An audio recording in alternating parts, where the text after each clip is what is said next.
నువ్వు అనుకుంటున్నావు, అయ్యో ఎన్ని తిప్పలు పడుతున్నానో, నాకెందుకు ఇంత తిప్పలు అంటున్నావు. లోకంలో ఎందరో ఆ తిప్పలన్నీ దాటేసుకొని వచ్చారు బిడ్డ. లోకంలో ఉన్న సహోదరుల యందు ఈ విధమైన శ్రమలు ఉన్నవని ఎరిగి పరిశుద్ధ గ్రంథములో గనక నువ్వు చూస్తే, నువ్వు పడుతున్న అవస్థలు ముందే పడేశారు, అనుభవించేశారు. నువ్వు పొందుకుంటున్న ఈ కష్టాలు దాటేశారు. నువ్వు అనుకుంటున్నావు ఎవరికి రాని శ్రమలు నాకే వచ్చాయి అనుకుంటున్నావు. లేదు, ఎంతో మంది వాటన్నిటిని దాటుకుంటూ నెట్టేసుకుంటూ వచ్చారు. నీకు తెలుసా? నువ్వు అనుకుంటావు ఎంత చదువుకున్నా ఉద్యోగం సద్యోగం లేదంటున్నావు. ఉద్యోగం సద్యోగం లేని వాళ్ళు ఎంతోమంది ఉన్నారు. చూడు వెళ్ళి, నీకంటే ఇంకా గొప్పగా చదువుకున్న వాళ్ళు కూడా ఉన్నారు, లేరంటారా?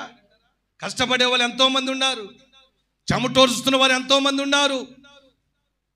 వారికి ఇంకా ఉద్యోగాలు సద్యోగాలు లేక స్థిరపడక ఎంతోమంది ప్లాట్ఫారంగా బ్రతుకుతున్న వారు ఎందరో ఉన్నారు, లేరా? నేను ఒక్కడినే ఈ లోకంలో ఇన్ని శ్రమలు పడుతున్నాను అనుకో.